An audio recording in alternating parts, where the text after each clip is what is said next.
Assalamualaikum warahmatullahi wabarakatuh. Waalaikumsalam warahmatullahi wabarakatuh. Alhamdulillah alladzi hadana lihadza wa ma kunna linahtadiya laula an hadana Allah. Segala puji bagi Allah Jalla Jalaluh yang Dia memberikan bimbingannya kepada kita. Dia memberikan taufiknya kepada kita sehingga kita berada di atas kebenaran ini, berada di atas petunjuknya. Dan kalau bukan karena petunjuk Allah, nggak mungkin saya berada di tempat ini. Dan tidak mungkin antum semua duduk di masjid ini. Kita bisa melangkahkan kaki kita ke rumah Allah. Kita bisa duduk sabar dengerin ustadznya ngomong. Padahal udah ngantuk. Masya Allah, saya lihat sebagian tadi udah cari makan gitu kan. Ini mah siap-siap mah ngantuk. Kalau lapar nggak bisa tidur kan. Tapi kalau kenyang bisa tidur insya Allah. Alhamdulillah kita bisa sampai ke tempat ini. Itu murni karena karunia Allah kepada kita. Maka kita harus yakin bahwa apa yang kita dapatkan hari ini, nanti malam, besok dan sampai kita mati, itu karena anugerah ilahi kepada kita. Allahumma salli wa sallim wa zid wa barik wa an'im ala abdika wa rasulika habibina wa syafi'ina Muhammad. Ya Allah, semoga salawatmu, semoga berkahmu, semoga nikmatmu, semoga salammu senantiasa kau tambahkan untuk hamba kekasihmu, untuk Nabi kita Nabi Muhammad sallallahu alaihi wasallam. Insyaallah semuanya yakin bahwa Muhammad sallallahu alaihi wasallam adalah utusan Allah. Dialah yang diberi wewenang oleh Allah untuk menyampaikan agamanya. Dan kita sebagai umatnya harus percaya tuh apa yang disampaikan oleh Nabi Muhammad. Informasi apa aja kita harus percaya. Kalau ngaku umatnya Nabi Muhammad, kalau enggak ya silahkan. Dan kita sebagai umatnya Nabi Muhammad ya harus taat, nurut, patuh. Dan semoga selawat itu bersambung untuk istri-istri Nabi kita Muhammad, yang terutama adalah Khadijah, Aisyah, Hafsah, Saudah, Juwairiyah, Zainab, Ummu Habibah, Ummu Salamah. Kemudian siapa lagi istri Nabi? Siapa? Maimunah. Anak kasih hadiah antum. Insyaallah. Fadhal. Nah, siapa lagi? Angkat Maria.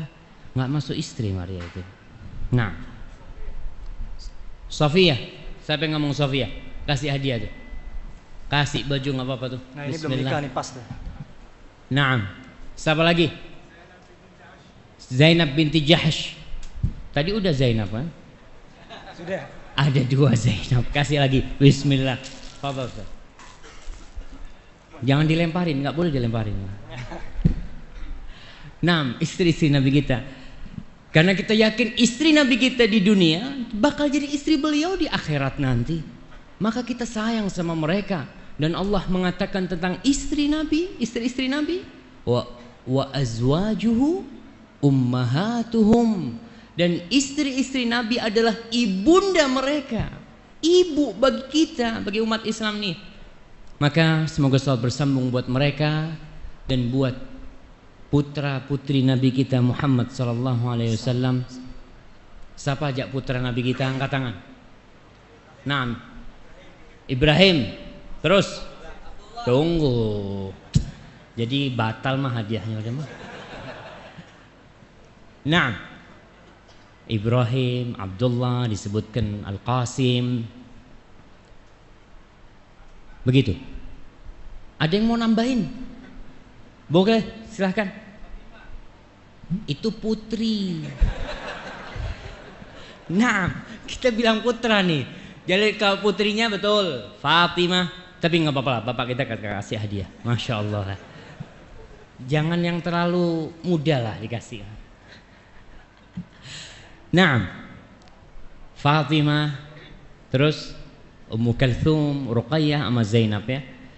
Dan juga semoga salawat dan salam terus bersambung untuk sahabat-sahabat Nabi kita Muhammad sallallahu alaihi wasallam, yang terutama adalah Abu Bakar Siddiq, Umar bin Khattab, Uthman bin Affan, Ali bin Abi Thalib, dan seluruh sahabat Nabi kita yang mereka saling mengasihi, saling mencintai bersama keluarga Nabi Muhammad sallallahu alaihi wasallam. Amma ba'd. Kajian kita tentang apa? Bagi aku. Bagiku apa bagi aku? Bagi aku. Hah? Bagi aku. Bagi aku musik itu halal. Tapi sebelumnya kajian itu diadakan pada tanggal berapa? Bukan Sya'ban. Tertulis tanggal berapa? Masya Allah. Hijriah, alhamdulillah. Tanggal Juninya tanggal berapa? Masya Allah tuh. Bagus nih orang-orang yang lupa. Kita kasih dia yang lupa nih. Nah, fadhal, nggak apa-apa. Kalau udah lupa sama tanggal Masehi, mantap tuh. Iya, kita tanggal 23 Sya'ban, berarti berapa hari lagi kita mau masuk bulan Ramadan. Paling enggak kita ngaji nih, tambah ilmu, tambah takwa. Masuk Ramadan mantap tuh kita. Pintu-pintu neraka ditutup, pintu surga dibuka, setan dibelenggu. Tapi kadang-kala sebagian manusia jadi setan. Siapa yang ikut kajian yang pertama? Nah, antum. Ustadz Ahmad Zainuddin menyebutkan 3 pengantar. Antum bisa sebutkan?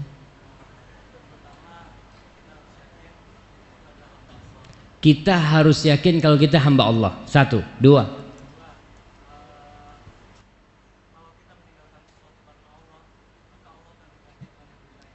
Kalau kita meninggalkan sesuatu karena Allah, bakal diganti dengan lebih baik. Begitu jamaah? Hah? Anda mau tanya sama panitia mah? Hah? Betul, itu pengantar kedua. Sahih. Nah, yang ketiga.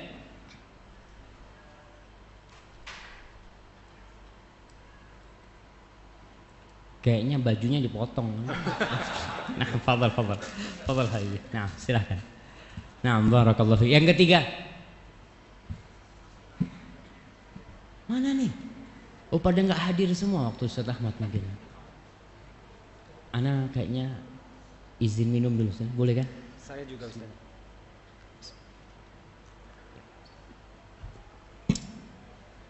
Yang ketiga apa jemaah? Ana udah dengerin. Kalau nggak salah yang ketiga, itu semua hukum Allah pasti ada hikmahnya. Iya, semua peraturan yang dibuat oleh Allah SWT pasti ada hikmahnya. Sebelum kita masuk nih, Ana mau ingatkan sama yang pertama yang disampaikan Ustaz Ahmad tuh, bahwasanya kita semua hamba, semuanya, nggak ada yang bukan. Bahkan Sayyidul Istighfar, istighfar yang paling mulia, gimana? Allahumma Anta Rabbi, ya Allah, Engkau adalah Rabbku, Engkau adalah penciptaku, pemilik diriku, wa ana abduk, selesai itu, dan aku hambamu. Ketika ada hubungan itu, seorang hamba meyakini, iya aku hamba, aku bukan siapa-siapa. Kemudian di doa pelipur lara, siapa yang ingat doa pelipur lara? Jangan antum lagi lah, yang lain. Antum udah dapat banyak mah. Nah, doa pelipur lara. Silahkan yang paling akhir.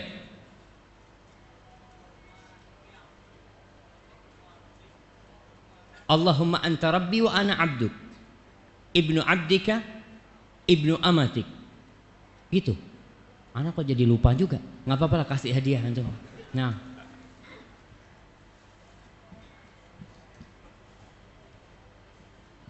Allahumma anta rabbi la ilaha illa anta khalaqtani wa ana abduka. Ya Allah, tiada yang berhak disembah kecuali Engkau, dan aku ini adalah hambamu, Engkau yang menciptakan aku. Wa ana abduk. Adapun doa Pelipur lara Allahumma inni abduka ibnu abdika ibnu amatik. Ya Allah, bapakku hambamu. Bapakku jenderal bintang 4 pun itu hambamu. Ibundaku juga hambamu ya Allah. Berarti keturunanku ini sampai ke paling atas keturunan hamba ya Allah. Aku hambamu. Maka tolong tuh yang mungkin udah berpangkat lupa kalau dia hamba, tetap jadi benar-benar asli kita ini hamba Allah subhanahu wa ta'ala. Maka kita mau mengkaji sekarang bagaimana peraturan dari Allah subhanahu wa ta'ala. Apa sih kalau kita kerja paling enak tuh, saya contohkan sama polisi, sama tentara tuh, dipanggil sama atasannya, Joko, apa kata dia? Siap dan siap dia. Mau disuruh apa? Kau berdiri di sana ya. Dan ini berdirinya sunnah apa wajib dan?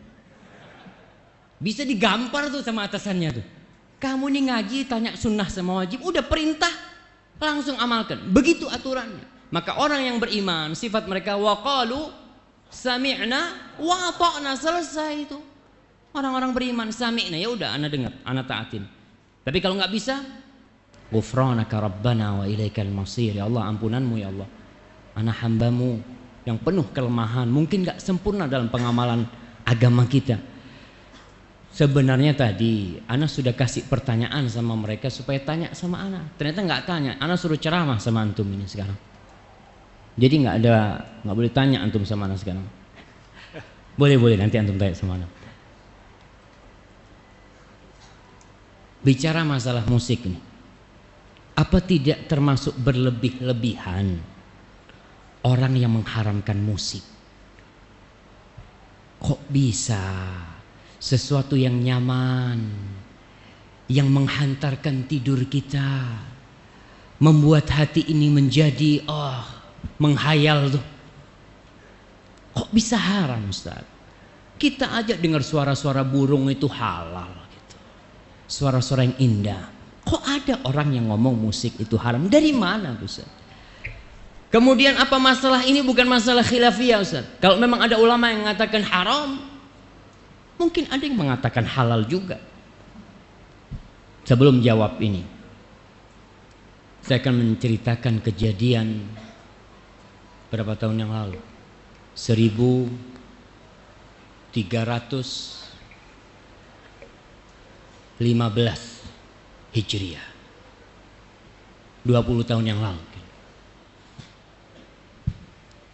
Ana belajar di sebuah pesantren. Pesantren itu namanya, nggak apa-apa ana sebutin nama pesantren. Nanti diedit aja kalau memang nggak boleh ya. Pesantrennya pesantren Al-Irsyad Al-Islamiyah di kota Bondowoso, jauh di ujung timur sana. Sebuah pesantren modern, belum kenal sunnah pesantren itu, tapi guru-gurunya top, hebat-hebat. 5 tahun anak sekolah di pesantren, kita dididik untuk mencintai musik, dididik untuk mencintai musik. Bahkan kita tiap pekan ada acara marawish ya, sambil joget-joget. Kita diajari main trompet, main macem-macem. Karena ketika itu buat kita musik itu halal. Bahkan kiai kita di pondok itu jangan ditanya, kelasnya kelas nasional tuh, hebat. Bahkan nama beliau harum tertulis di buku-buku sejarah. Dan di pesantren kita punya klub drum band paling terkenal. Bahkan pernah main di istana klub itu. Kita nggak pernah tahu. Buat kita musikal, pas 5 tahun di pesantren terjadi keributan. Keributan itu terjadi, ada ustadz-ustadz yang ngomong musik haram. Akhirnya terjadi dialog antara dua pesantren. Pesantren Al-Irsyad Al-Islamiyah Bondowoso dan pesantren Al-Irsyad Al-Islami Tengaran Salatiga. Dialog terjadi antara dua pesantren. Yang Bondowoso benar-benar Masya Allah, mereka itu kalau musik bukan cuma diajarkan, dicintai. Kita mencintai musik itu. Ketika itu, yang namanya main trompet, main apa, anak-anak itu pada pinter-pinter semua. Terjadi dialog. Dialog itu seru. Kita kan masih santri ya. Kita nonton tuh dari jendela di sebuah perpustakaan. Semua kitabnya pada gede-gede semua yang dibawa. Masya Allah, mana nih yang menang gitu kan. Pas sholat isya, imamnya itu baca surat Al-Hujurat. Ya ayyuhalladzina amanu la tuqaddimu baina yadayillahi wa rasulih wattaqullah. Wahai orang-orang yang beriman, jangan kalian itu melampaui, melangkahin Allah dan Rasulnya.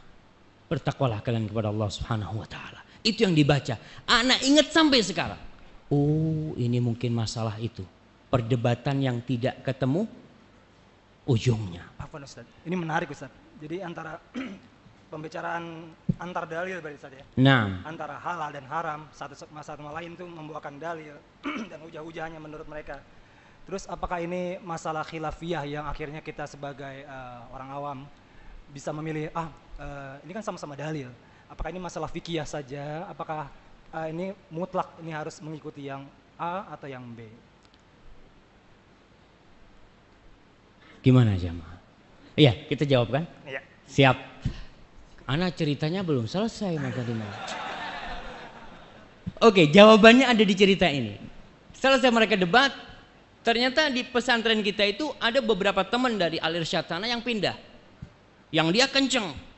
Kita punya guru-guru yang mengabdi dari Al-Irsyad itu, pesantren kita, benar-benar mereka memusuhin namanya musik gitu. Maka terjadi ada bentrok di dalam pesantren itu sendiri antara kubu yang menghalalkan dan yang mengharamkan. Ana ditanya, ketika itu Ana ingat Ana sebagai ya ketua OSIS-nya lah di pesantren. Kita tiap sore di pesantren itu tiap sore mesti nyetel musik. Tapi sama gurunya nggak boleh ada syairnya. Jadi instrumen ya. Instrumen aja disetel. Kita main bola, olahraga apa itu disetel. Suatu saat ketika Ana nyetel datang teman dari pesantren sana. Dia ngomong, "Fik, menurut ente musik itu apa hukumnya?" Ana ngomong, ada dua pendapat. Yang satu mengatakan haram dan satu menyatakan halal. Dan Ana milih yang halal. Kita namanya anak-anak waktu itu. Kita yang penting, oh ini kan berarti khilaf boleh lah. Orang semua punya kitabnya gede-gede gitu kan. Sama tuh kitabnya. Berarti boleh. Ana katakan sama dia. Ana nggak ngerti masalah hukum pada waktu itu. Bahkan kita sudah mendarah daging walaupun kita nggak jadi musisi ya. Belum kita waktu itu. Karena kita mau jadi ustadz. Cuma ustadz yang suka musik. Dididik seperti itu. Sudah berlalu kejadian itu. Tetap. Namun seorang muslim kan dituntut untuk belajar, untuk mengkaji apa benar seremeh itu kita boleh memilih. Setiap ada perselisihan kita boleh memilih. Ada khilaf nih di antara para ulama, ente milih yang mana? Ya ana milih yang enak lah. Apa boleh seperti itu? Atau kita sebagai seorang hamba harus hati-hati. Ternyata tidak semua khilaf. Laisa kullu khilafin mu'tabar illa khilafun fihi hadzun minan nawar. Tidak semua perselisihan itu bisa diterima kecuali khilaf yang memang ada ruang untuk beda pendapat di situ. Apakah musik ini termasuk yang ada ruang untuk khilaf pendapat? Itulah yang kemudian Ana mengkajinya. Ana belajar. Karena kita di pesantren, kita dididik untuk bisa baca kitab. Ternyata perselisihan itu tidak bisa diterima. Kenapa? Imam yang 4. Kita bicara imam yang 4. Siapa yang bisa menyebutkan imam yang 4 bersama tanggal matinya?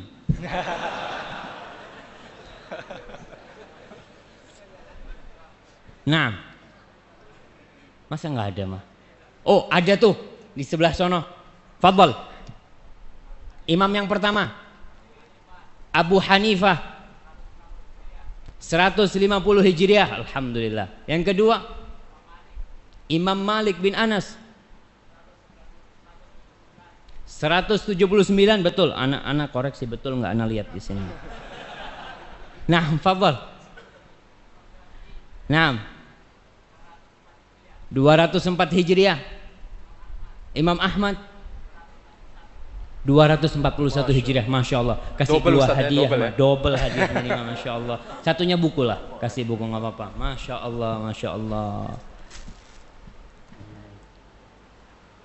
Nah, itu imam yang 4. Dari mulai Abu Hanifah 150. Pada 150 Hijriah itu lahir Imam Syafi'i. Beliau lahir tahun 80 Hijriah, Imam Abu Hanifah. Meninggal 150. Pas meninggalnya Abu Hanifah, lahirlah Imam Syafi'i. Maka dikatakan matal imam wa wulidal imam. Meninggal seorang imam dan dilahirkan kembali seorang imam. Itu Imam Syafi'i rahimahullah ta'ala. Kemudian Imam Malik 179. Kemudian Imam Syafi'i 204 dan Imam Ahmad 241. Subhanallah. Itu imam yang 4 berpendapat haram. Saya ngomong mau milih madhab yang mana anak ini? Kalau 4-nya haram, ada madhab lain kata dia. Madhab Zahiri itu ngomong halal. Ibnu Hazm Ustaz. Ibnu Hazm nih. Ibnu Hazm ini menyatakan halal. Coba kita lihat kapan Ibnu Hazm lahir dan kapan imam yang terakhir meninggal. Siapa yang tahu Ibnu Hazm itu lahir kapan? Ada yang tahu? Ana harus nyontek juga jemaah. Ibnu Hazm ini beliau dilahirkan tahun 384 Hijriah. Imam yang terakhir meninggal kapan? 241. Jadi 143 tahun ya. Betul. 143 tahun kemudian lahir Ibnu Hazm. Dia meninggal tahun 456. Jadi perbandingan meninggalnya dengan meninggalnya Imam Ahmad 200 tahun kira-kira. Ibnu Hazm ini berpendapat bahwasanya musik itu halal. Ana ngomong kira-kira bisa diterima enggak ya? Kalau Anda mau ikut hawa nafsu Anda waktu itu, Anda akan ikut Ibnu Hazm.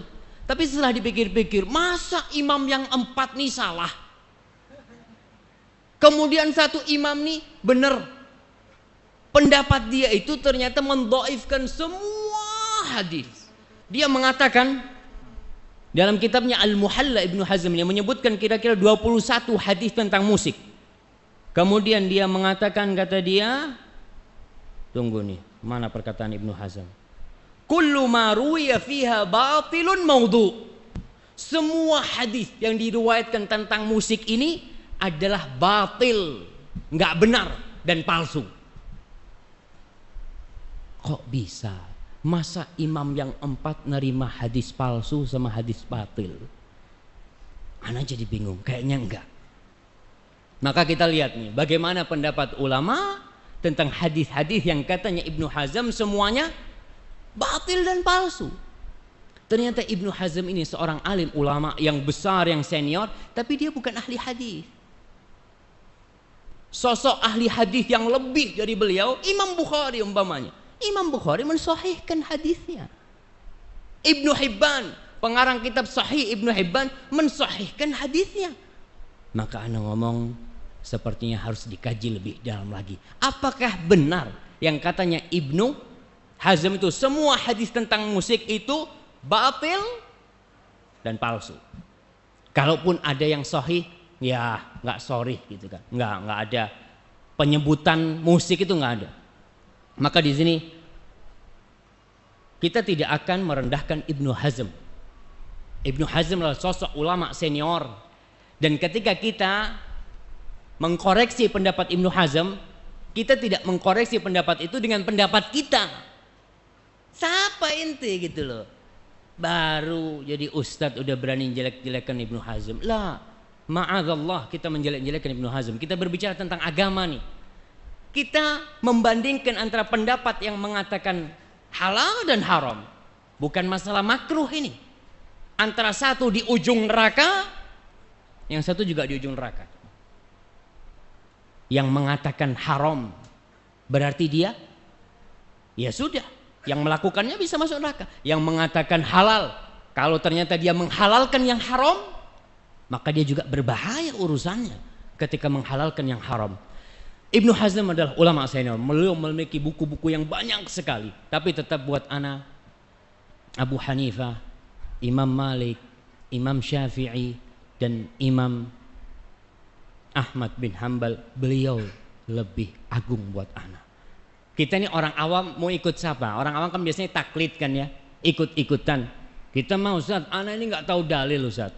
Cobalah ana kepingin tahu siapa sih yang berpendapat ini. Imam Syafi'i, alhamdulillah, udah ana ikut Imam Syafi'i. Nggak apa-apa, karena kita mungkin nggak bisa untuk mengkaji dalil. Tapi dilihat antara imam-imam itu mana yang lebih bertakwa, mana yang lebih berilmu dalam permasalahan yang sedang diperdebatkan itu. Nah, jangan dulu. Semua ulama setelah Ibnu Hazm taklid Ibnu Hazm. Semua ulama. Ulama mutaakhirin yang ada sekarang dari ulama-ulama Azhar ya.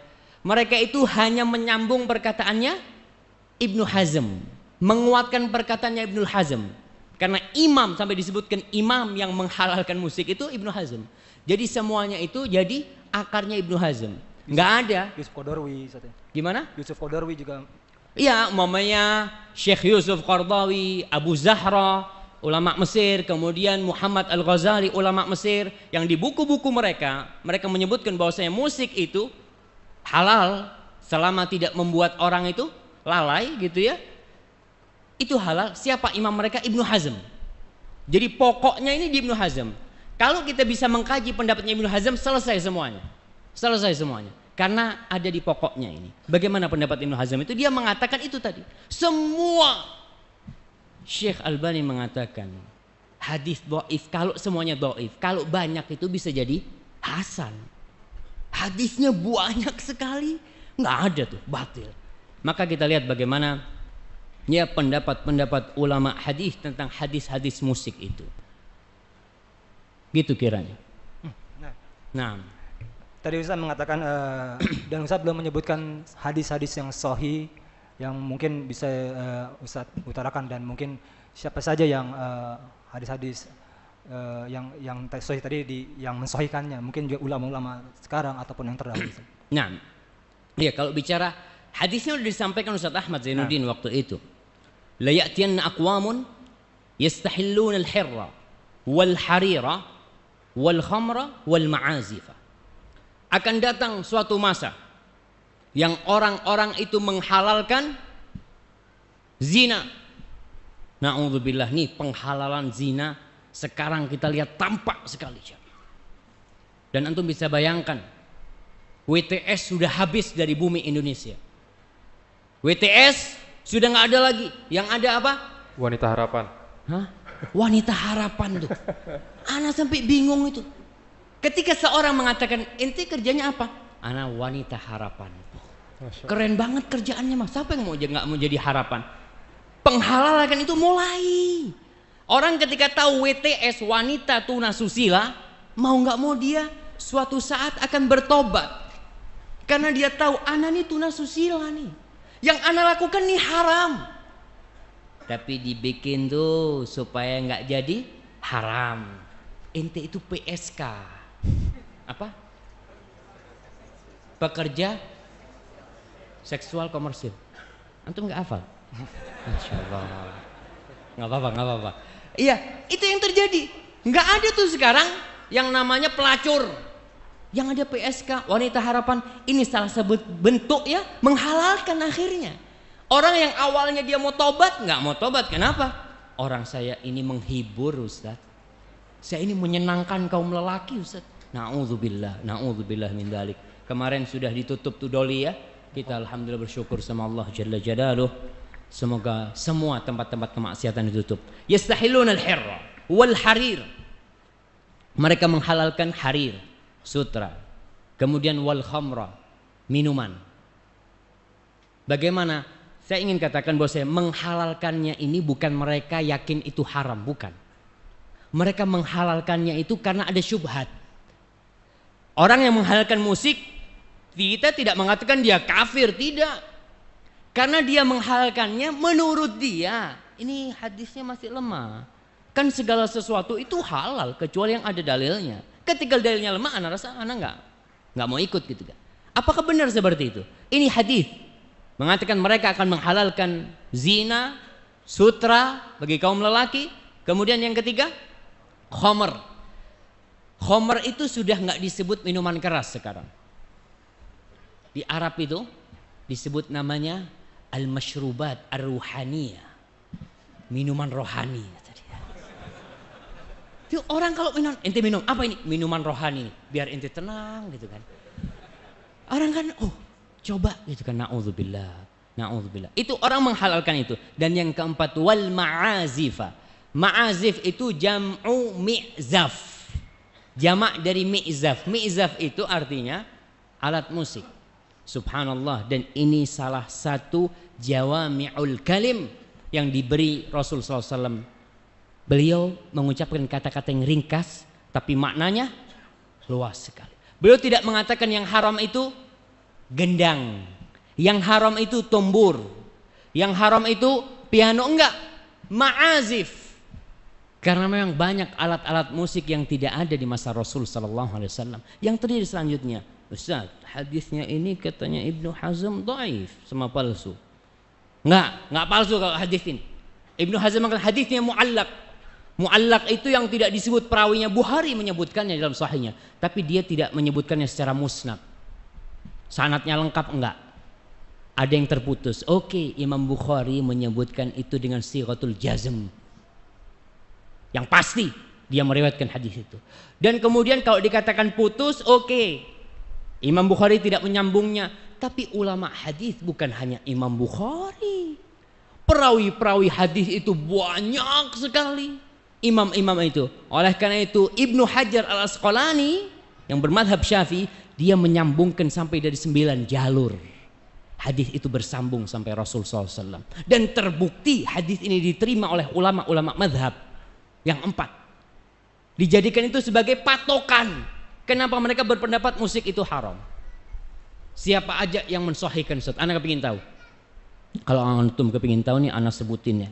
Yang pertama mensahihkan Imam Bukhari dengan dia menyebutkannya dalam kitab Sahih Bukhari. Yang kedua Ibnu Hibban.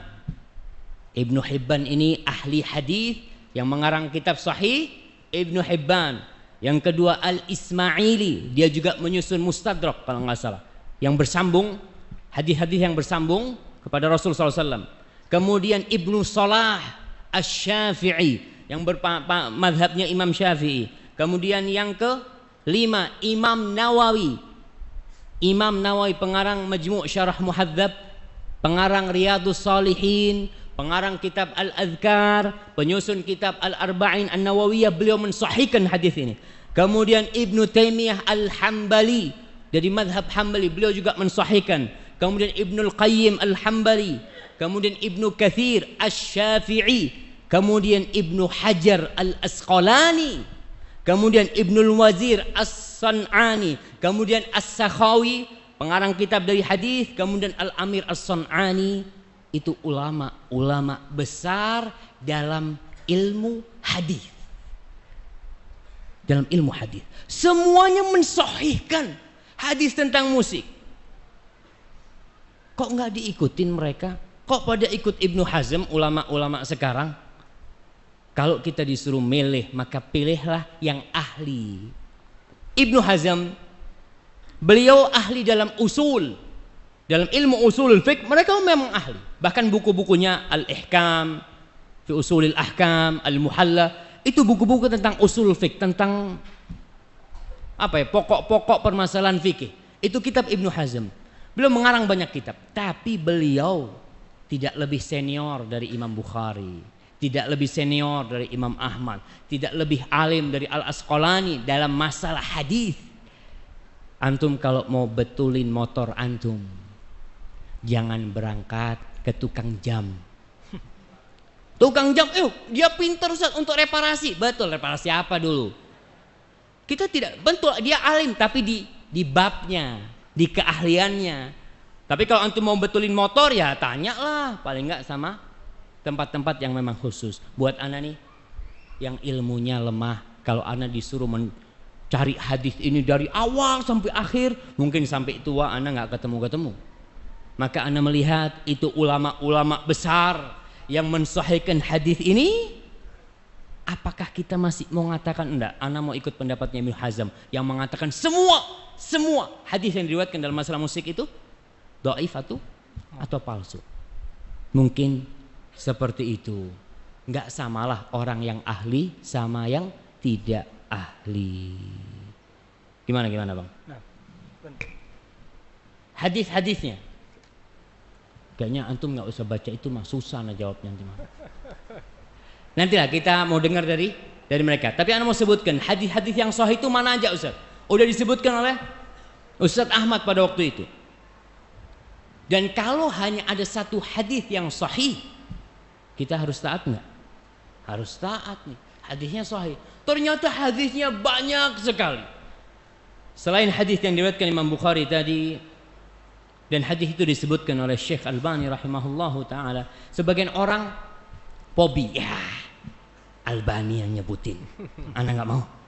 Tenang nih, Albani itu dia gurunya Albani itu siapa? Sama tuh Ibnu Hajar Al-Asqalani. Dia juga mengambil ilmunya Ibnu Hajar, Ibnu Hibban, Imam Bukhari, dan beliau tidak mensahihkan hadis itu dengan diri sendiri. Tidak, kita sudah sebutkan yang mensahihkan itu banyak ulama-ulama senior dalam ilmu hadis.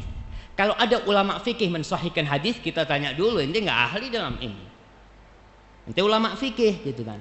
Kita tanya, siapa ulama hadis yang mensahihkan? Fulan. Kita lihat, kita cek kembali. Yang bisa mengecek silahkan dicek kembali. Tapi jangan ikut-ikutan.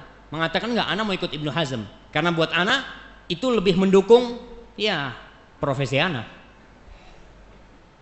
Boleh mah gitu kan. Ini hadisnya jelas-jelas. Itu hadis yang pertama. Kemudian hadis yang kedua, Rasul sallallahu alaihi wasallam mengatakan sautani mal'unani fid dunya wal akhirah. Ada dua suara yang terlaknat di dunia dan di akhirat.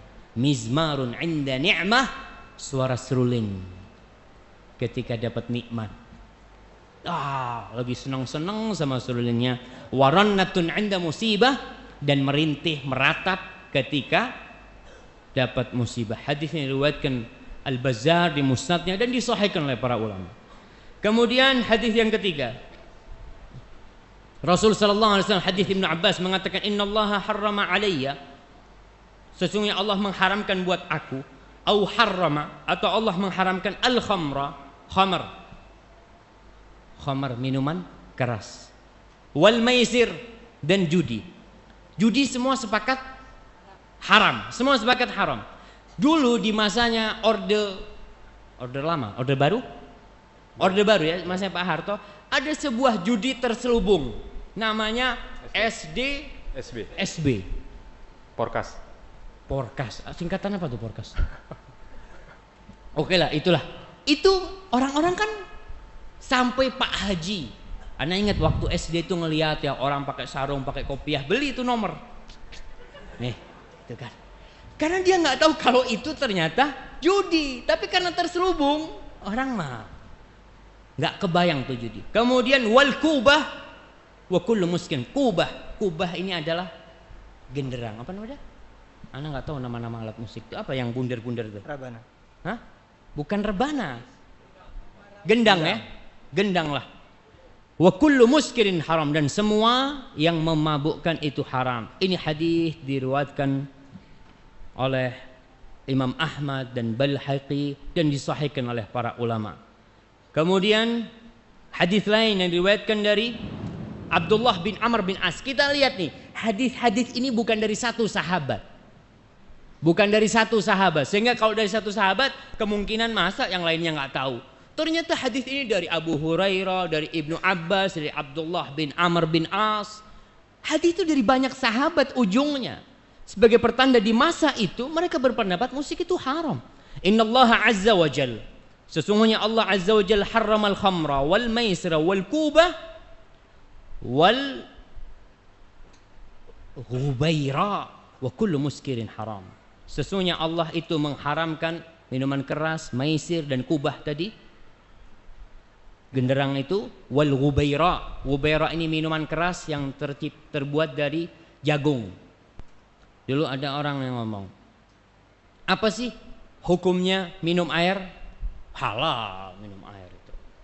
Kemudian makan kurma apa hukumnya? Halal. Terus kalau kurma campur air disimpan, kok bisa jadi haram? Karena jadi homer dia. Air sama kurma disimpan di satu tempat, di apa istilahnya? Difermentasikan. Dia ngomong, kok ente bisa ngomong haram? Ini kan cuma air, cuma kurma. Allah mengatakan, Rasul mengatakan, kullu muskirin haram. Semua yang memabukkan haram. Dalam hadis ini disebutkan, kubah, alat-alat itu ternyata haram.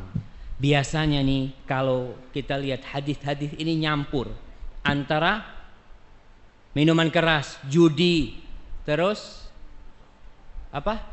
Gendang. Kok dikumpulkan tuh? Biasanya memang berkumpul di dunia ini. Orang kalau main judi mesti ada musik tuh. Ada yang main judi diem-dieman, ada Ustaz kata dia, yang takut sama polisi tuh diem-dieman. Ya, tapi kalau tempat-tempat yang banyak itu dikumpulin tuh, bahkan dicampur sama perempuan-perempuan, na'udzubillah min dzalik, dan masih banyak tuh yang lainnya hadis-hadis itu. Antum katanya mau tanya sama anak tadi. Hah? Jadi gini Ustaz. Nah, karena Rasulullah pada ketika hari raya itu membiarkan sahabat bermain gendang itu Ustaz, bermain daf ya.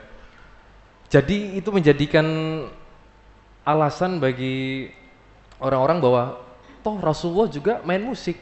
Pada saat itu kan belum ada gitar memang. Jadi pada saat itu memang Rasulullah bermain alat musik yang memang sesuai dengan zamannya begitu. Kalau sekarang ya sama saja. Bagaimana Ustaz? Tunggu, tadi ngomong nggak ada gitar pada masa itu. Siapa ngomong nggak ada gitar mah? Di masa itu juga ahli-ahli maksiat itu udah terkenal. Mereka punya gitar Arab yang perutnya gendut tuh. Iya, ada tuh model-model. Subhanallah, antum ini jangan berpandangan orang-orang dulu itu hiburannya masih kecil. Di masa Nabi Sulaiman, marmernya kayak air.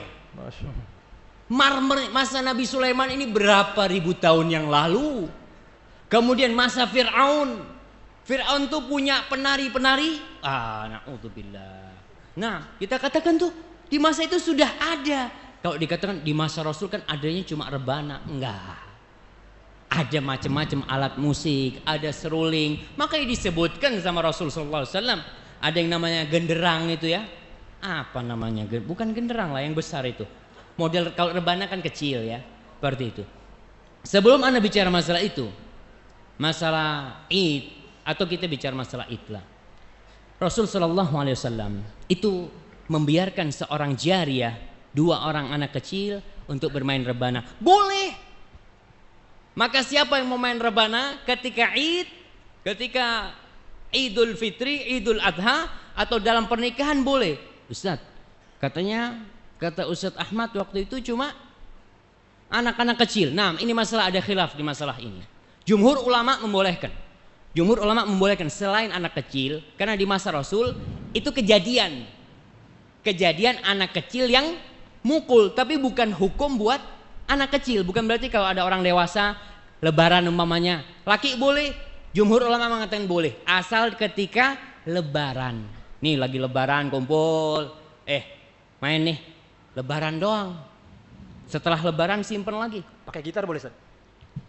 Gitar lagi antum mah. Nah, ya kan? Duf. Nah, Duf ini. Ya, khawatirnya ketika lebaran berarti selain duf boleh gitu. Enggak. Ya inilah Rasul SAW. Yang lainnya makanya kita perlu membaca sebentar lagi.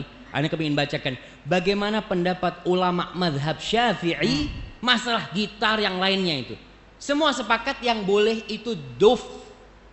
Disebutkan sama Nabi ad-duf, dan perempuan itu tadribud duf, memukul rebana. Bukan rebana yang ada kerenceng-kerencengnya itu. Bukan, jadi rebana aja. Seperti itu. Jadi kalau mau bicara alat musik yang lain, tidak.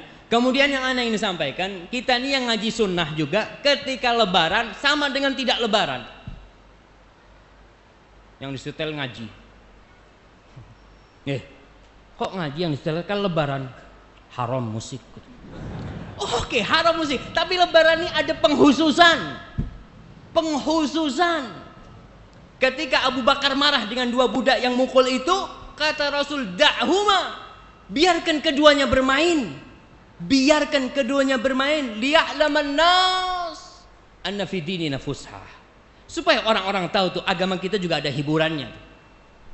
Ada juga, tapi nih waktu-waktu khusus. Mungkin ada sebagian ustadz yang nggak setuju. Tapi nggak apa-apa lah, ana menyampaikan pendapat ulama nih. Itu lebaran pas umpanya pernikahan. Pernikahan boleh nggak pakai duf? Pernikahan yang disetel ngaji. Ini lagi ada pengajian nih, bukan pernikahan nih. Pernikahan ngaji yang disetel. Rasul sallallahu alaihi wasallam ketika mau mengantarkan, kita kembali lagi. Ini khusus. Kenapa khusus? Karena memang ada penghususan. Nabi bersabda bahwasanya itu haram. Semua alat musik ma'azif, berarti masuk di dalamnya duf juga termasuk alat musik, itu termasuk haram dalam lafaz itu. Namun ada penghususkan di waktu-waktu tertentu. Pernikahan, ketika Rasul sallallahu alaihi wasallam lagi mau berangkat ke tempatnya pengantin nih, lagi mau mengantarkan seorang pengantin ke tempatnya orang Ansor, Nabi ngomong sama Aisyah. Apa yang Nabi ajak? Nabi ngajarin Aisyah sebuah syair-syair untuk dinyanyikan. Apa? Ini nih hadisnya. Rasulullah, ya Aisyah, innal ansar unasun fihim ghazal.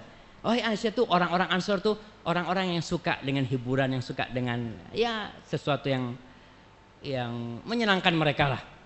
Fama qulti, kau mau ngomong apa nanti di sana gitu loh. Subhana man sabbah ar-ra'du wa bihamdihi wal malaikatu min khifatihi. Naam. Ditanya, kau nanti mau ngomong apa? Qalat da'una bil barakah. Ya udah, kita akan mendoakan supaya dapat berkah. Kita akan mendoakan supaya dapat berkah. Qala afala qultum. Nabi ngajarin Aisyah, apa kau enggak ngomong sama mereka tuh? Mengucapkan syair-syair kepada mereka. Apa syair yang diajarkan oleh Nabi? Atainakum fahayyuna nuhayyikum walaula adh-dhahabul ahmar ma hullat bawadikum walaula al-habbatus samra lam tasmun adharakum. Itu Nabi ngajarin sama Aisyah ketika pernikahan. Jadi nikah jangan nyetel, ngaji murotal. Kita ini mau lurus, tapi lurus yang benar. Ada fusha, agama kita ini ada yang boleh. Semua yang enak-enak diharamkan. Gitu kan? Betul. Kullu mamnu'in marhub. Semua yang dilarang itu mesti disukai. Bapak ngomong sama anaknya, nak, jangan naik-naik. Lihat bapaknya nggak ada. Cobalah antum di rumah, istrinya nggak perlu dengar lah, Jadi antum taruh di lemari itu surat cinta lah, tulis aku mencintaimu. Kunci, ngomong sama istrinya, dek jangan dibuka tuh lemari. Dek jangan dibuka tuh lemari. Insya Allah kita pergi, dia kepingin tahu tuh ini kenapa, nggak boleh, kepingin dia buka. Itu semua yang dilarang. Allah sudah kasih di diri kita memang kecintaan. Zuyyina linnas hubbus syahwat. Sudah dicintakan hubus syahwat itu. Dan musik ini termasuk syahwat. Orang itu senang, condong kepada musik, tapi kok diharamkan. Itulah ujian dalam kehidupan ini. Tapi kalau untuk lebaran, untuk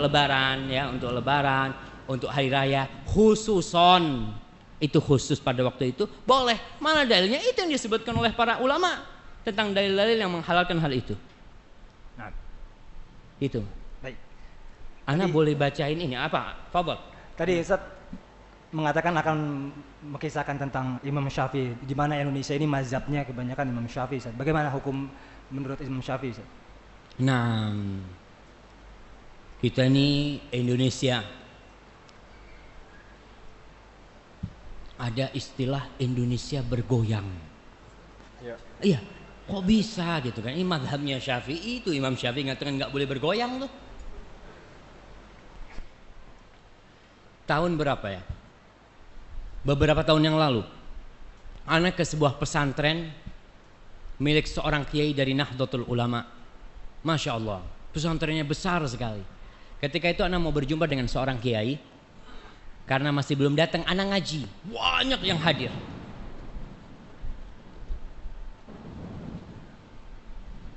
Banyak yang hadir waktu itu, maka anak, dengerinlah. Ternyata yang dibahas, anak lupa bukunya apa. Bukunya tipis kecil. Dibicarakan di sana masalah wajibnya menghancurkan alat-alat musik. Anak ngomong, "Loh, keren banget nih." Baru denger anak. Setelah anak lihat di buku-buku Syafi'i, ternyata mereka sepakat bahwasanya alat-alat musik itu dihancur. Maka anak mau bacakan nih sama antum semua nih. Kalau Maliki ya, dalam mazhab Maliki, kemudian mazhab Hanabilah, Syafi'i termasuk, dia mengatakan qalu di dalam kitab Al-Madzahib, Al-Fiqh al-Madzahib al-Arba'ah, fikih dengan 4 mazhab itu, in saraqa alatit tarb fala qat'a alaih. Kalau ada yang mencuri alat musik, maka nggak dipotong tangannya. Alat musiknya 100 juta harganya, nggak dipotong tangannya yang mencuri. Wala gharamah, dan nggak harus dia menggantinya kalau rusak. Kemana? Sawa'an kanat milkan li muslim aw li ghairi muslim.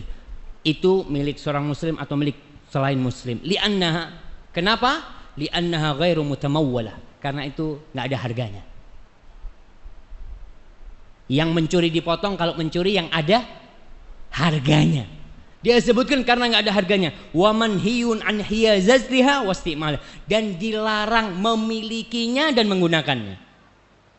Ini Maliki, Syafi'i, Hambali. Kemudian kalau Hanafi di mana? Qalu inna alatit tarab la yudman qimataha in kanat tusta'mal lillahi. Alat-alat musik itu tidak wajib kita menggantinya kalau memang kita rusak apabila dia digunakan untuk main bermusik. Umpamanya piano, nyuri piano jatuh pecah, ketangkep nih, harus ganti nggak dia? La yadman, dia nggak harus mengganti. Ini dalam mazhab Hanafi. Apabila dia memang digunakan untuk main musik. Amma idza kanat hadhil alat wal ma'azib la tusta'mal fil lahu fa innahu yadman qimata. Kalau alat itu tidak digunakan untuk bermain musik ya. Ada alat-alat namanya seruling nggak dipakai buat bermain musik, tapi dipakai untuk mukul. Iya, umpamanya dia nggak pakai, dia udah tobat, ditaruh tuh, dia gunakan untuk memukul anaknya dan bisa digunakan untuk memukul. Ketika dirusak wajib ganti, karena ketika itu dia ada harganya sebagai alat pemukul, bukan sebagai seruling, bukan sebagai seruling. Maka anda mau bacakan lagi nih supaya antum yakin nih. Al Imam Syafi'i, antum yang sabar sedikitnya nggak apa-apa kan? Al Imam Syafi'i dalam kitabnya Al Jilid 4 halaman 225. Apa katanya dia? Walau kasaralahu tumburan. Andai kata dia itu memecahkan tumbur. Tumbur ini sebagian sekarang diartikan, tumbur disebutkan oleh para ulama, tumbur itu seperti gitar. Model yang seperti gitar. Kalau dia memecahkan tumbur itu, au mizmaron, atau memecahkan seruling. Au kabaron, kabaron ini semacam alat musik lah, anda nggak tahu apa artinya. Pokoknya alat musik semua ini. Fa in kana fi hadza syai'un yasluhu li ghairil malahi fa alaihi ma naqasal kasr.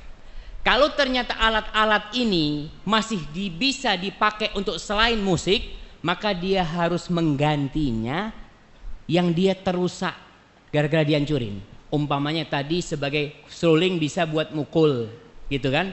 Karena patah nggak bisa buat mukul. Maka dia mengganti tuh, bukan mengganti harga alat musiknya, bukan. Mengganti tongkat yang seharusnya bisa untuk mukul nggak bisa. Jadi sebagai tongkat dia mengganti. Tongkat ini harganya berapa? Oh tongkat itu harganya mamanya 10.000. Ya udah ente ganti 10.000. Bukan walaupun itu alat harganya 100.000 mamanya. Alat musik itu. Wa in lam yakun yasluhu illa lil malahi fala syai'a alaih. Kalau alat-alat itu ternyata tidak bisa digunakan kecuali untuk main musik, enggak wajib dia mengganti, enggak ada mengganti. Ini perkataan Imam Syafi'i dalam kitab Al Dan alhamdulillah kita di Indonesia mazhabnya Syafi'i, tinggal dilihat tuh. Kemudian di dalam kitab Al juga jilid 6 halaman 159. Fa in saraqa khamran au khinziran lam yuqta. Andai kata ada yang mencuri minuman keras atau mencuri khinzir, mencuri babi, maka nggak dipotong tuh tangannya. Kenapa? Li'anna hadza haramus tsaman, karena ini haram. Dia itu harganya haram. Kalau dijual pun harganya haram. Wala yuqta fi tsamani tumbur walal mizmar, dan juga tidak dipotong karena mencuri tumbur semacam gitar atau mencuri seruling. Itu juga nggak dipotong. Ini perkataan siapa? Imam Syafi'i. Kemudian kita lihat perkataan Al-Muzani, muridnya Imam Syafi'i.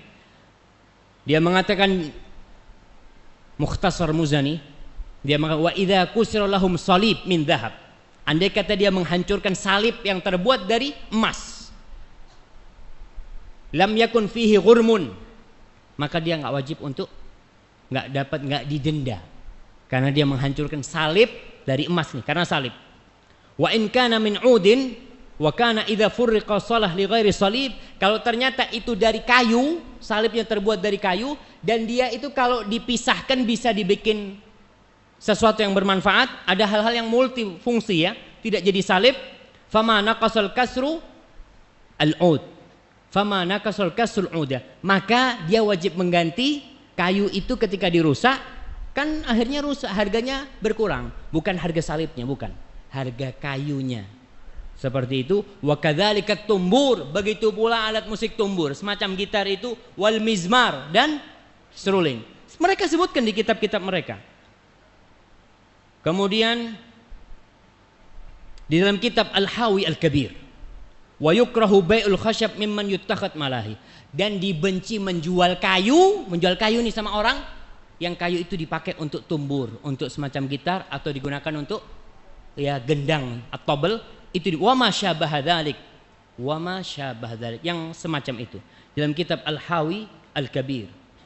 Kemudian di dalam kitab Al-Hawi Al-Kabir juga mengatakan, fa ammal malahi, adapun yang melalaikan, malahi kat tumbur seperti gitar, wal ud ini juga disebutkan gitar, karena tumbur ada yang mengatakan sebagai seperti genderang itu, dan ud, wad duf, dan duf, dan seruling. Fa in amkanal intifa' biha idza fusilat jaza bai'uha, kalau alat-alat itu kalau dipreteli ada harganya, boleh dijual kalau bisa dipreteli, tapi tidak boleh dijual sebagai alat musik dipretelin.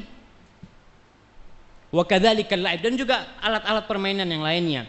Lakin yukrah bai'u dzalik qabla tafsilihi li baqa'il ma'siyah fihi, tapi dibenci dia menjualnya dalam kondisi seperti itu karena masih mungkin bisa dipakai. Kita ngomong ini alat nih, ini gitar nih bisa dipakai untuk mukul kambing nih umpamanya, untuk mukul apa gitu kan, tapi masih bisa dipakai, maka dibenci kita menjual itu karena bisa jadi dia dipakai main, maka dibenci, maka kita harus melepaskannya. Kemudian banyak sekali di kitab-kitab ana bacakan dan mudah-mudahan antum bisa sabar.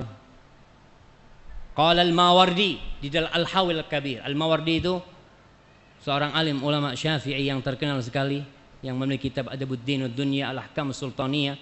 Dia mengatakan, ammal kalbu wal khinzir, adapun anjing, babi, wal khamru, dan minuman keras, fala qimata ala mutlifihi, enggak harus, dia tidak mengganti kalau dia merusaknya, tidak mengganti kalau dia merusaknya. Wala qat'a ala sariqihi, yang mencuri juga enggak dipotong tangannya. Walima ruya anin Nabi sallallahu alaihi wasallam, berdasarkan hadis tentang masalah khinzir, tentang masalah anjing. Fa ammat tumbur wal mizmar wasairul malahi, dia mengatakan adapun tumbur tadi semodel gitar itu, wal mizmar dan seruling, wasairul malahi, dan semua model alat musik, fasti'maluha mahdhur, menggunakannya itu dilarang. Mahdhur itu mamnu, dilarang. Wa kadzalika iqtina'uha, begitu pula menyimpannya. Ada orang udah nggak main musik tapi masih disimpan tuh alat, boleh nggak? Nggak boleh. Ini Imam Mawardi madhabnya Syafi'i. Kalau Imam Nawawi sudah katakan tadi ya. Wa insara, kita baca yang lainnya. Perkataan ulama Asy-Syairazi dalam kitabnya Al-Muhadzab, dia mengatakan,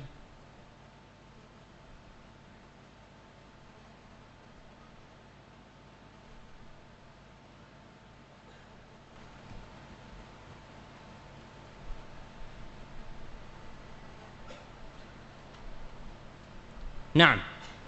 Asy-Syirazi dalam kitabnya Muhadzab mengatakan fasl wa yahrum isti'malul alat allati tatrub min ghairi ghina. Dan diharamkan menggunakan alat-alat yang membuat orang bergoyang gitu min ghairi ghina, tanpa lagu-lagu kal'ud wa tumbur, seperti ud itu sekarang diterjemahkan seperti gitar Arab itu, wa tumbur wal mi'zafah wa tabl, dia sebutkan tabl genderang, wal mizmar seruling, wad dalilu alaihi qauluhu ta'ala, dia belum menyebutkan dalilnya adalah firman Allah Subhanahu wa taala, wa minan nas man yashtari lahwal hadits liyudilla an sabilillah. Dan ada sebagian orang yang dia menggantikan lahwal hadits, ya, dia membeli lahwal hadits, perkataan-perkataan yang membuat orang itu lalai, orang itu lengah, liyudilla an sabilillah, yang pada akhirnya dia akan menyebabkan orang tersesat dari jalan Allah Subhanahu wa taala. Qala Ibnu Abbas innahal malahi, kata Ibnu Abbas dia itu adalah malahi. Kemudian warawa Abdullah bin Amr bin As anna Nabiy sallallahu alaihi wasallam, dia mengatakan bahwasanya Nabi sallallahu alaihi wasallam bersabda, innallaha harrama ala ummati al-khamra wal maisra wal mizmar wal kub wal qinnin. Dia menyebutkan tentang hadis yang mengharamkan alat-alat musik itu. Banyak sekali disebutkan wat tabel wal qinnin wal barbat, enggak tahulah anak ini. Tabel, qinnin, barbat itu alat-alat musik yang dulu mereka sudah macam-macam alat musiknya. Ternyata mereka berpendapat dalam mazhab Syafi'i bahwa dia itu haram. Tinggal dilihat sekarang. Dibaca kitabnya Imam Syafi'i, dibaca kitabnya Imam Nawawi, dibaca kitabnya Al-Mawardi, dan insyaallah alhamdulillah di Indonesia ini banyak kitab-kitab mereka dan dikaji di banyak pesantren-pesantren.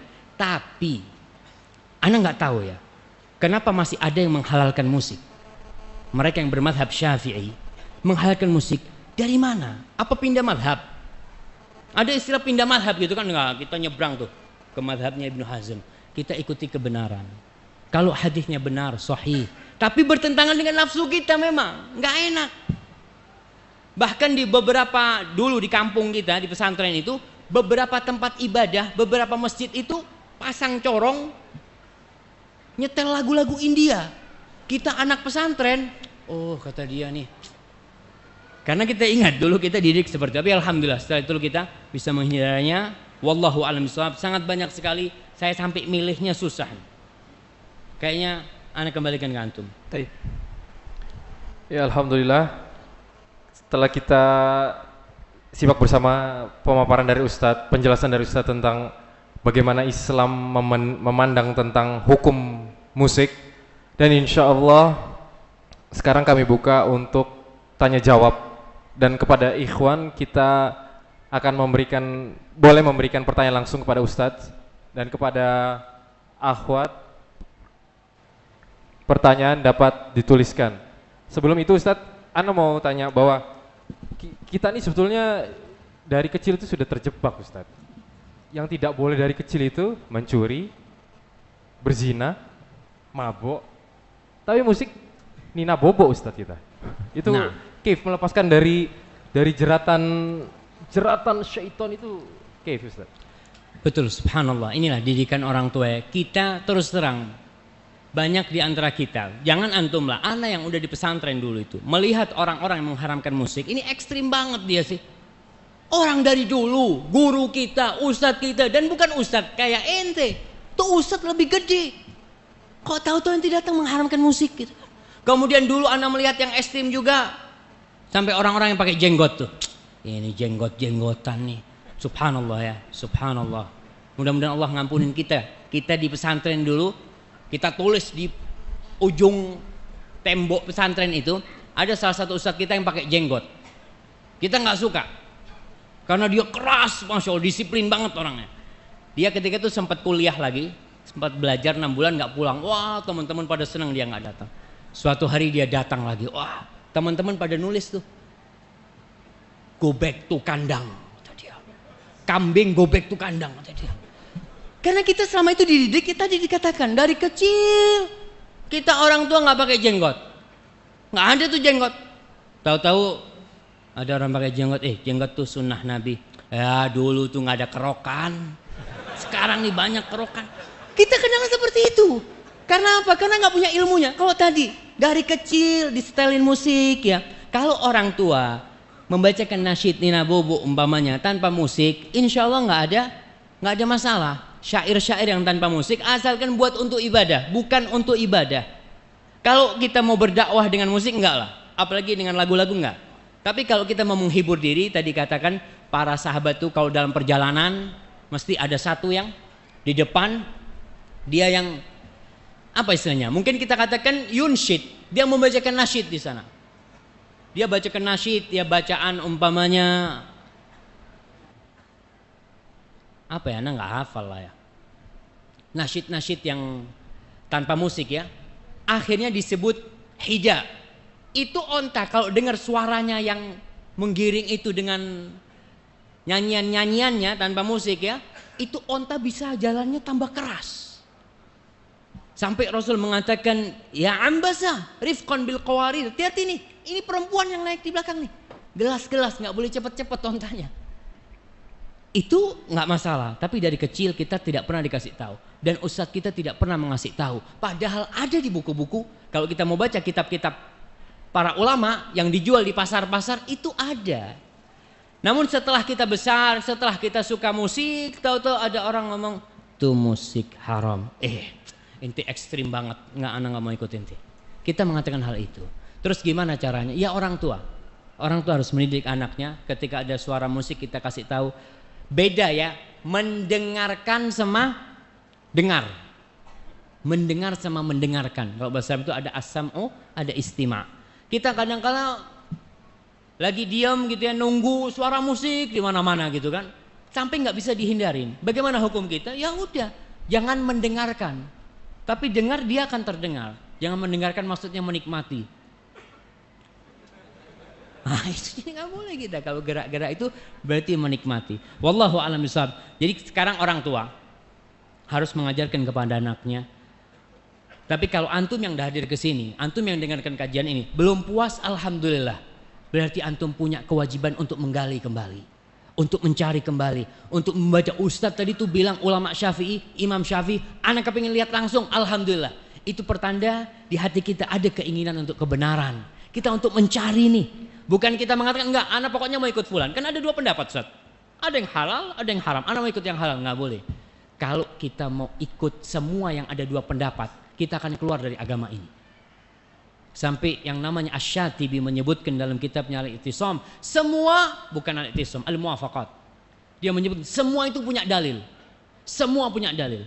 Orang yang menghalalkan khamr punya dalil.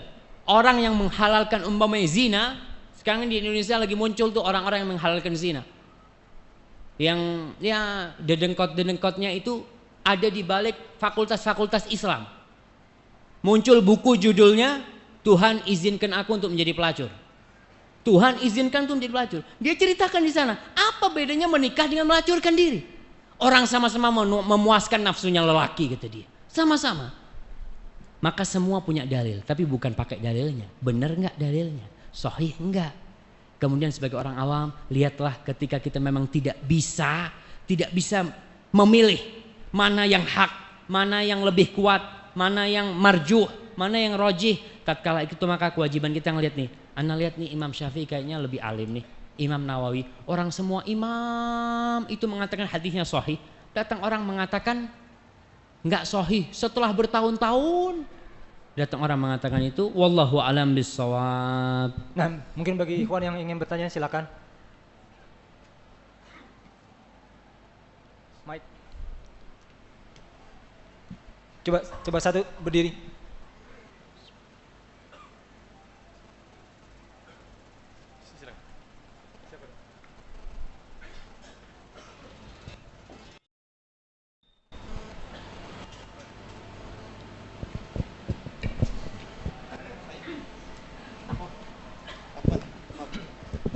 Yang kedua mungkin nanti bersiap.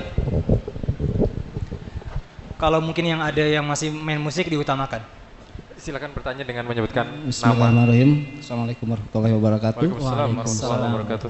Nama saya Iman dari Bandung, Ustaz.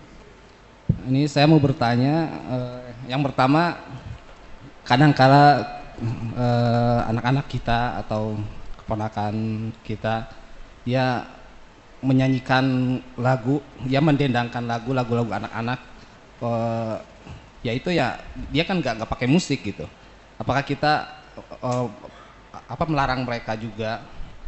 Seperti halnya tadi menyanyikan lagu Nina Bobo itu kan nggak pakai musik. Terus yang kedua, apabila di acara Id yang dibolehkan tadi menurut Ustadz, itu ketika dibolehkan pakai daf itu tapi yang dinyanyikan misalnya lagu-lagu yang misalnya syairnya biasanya pakai musik misalnya. Lagu pop gitu Pak ya? Nah ya yang dipopulerkannya itu dengan pakai musik sebelumnya dan kita nyanyikan pakai daf itu dibolehkan nggak Ustadz? Ya terima kasih jazakallah. Assalamualaikum warahmatullahi wabarakatuh. Assalamualaikum warahmatullahi wabarakatuh. Afwan Ustaz, boleh kasih hadiah Ustaz? Boleh kasih hadiah, Maing tanya semua kasih hadiah. Menanggapi yang tadi benar juga Ustaz, karena anak-anak itu kalau masuk sekolah TK ya Ustaz ya, itu mau nggak mau yang biasanya itu mereka senang-senang tuh dengan musik. Nah, Bismillah. Iya, pertanyaan yang disebutkan tadi bagaimana dengan keponakan kita atau anak kita atau istri kita yang menyanyikan tanpa musik, boleh nggak? Umpamanya nyanyi bintang kecil. Ya, biasanya itu kita TK waktu nyanyi itu. Ada vibranya. Hah? Ada vibranya Ustaz ya? Iya, bicara masalah lagu beda sama musik nih.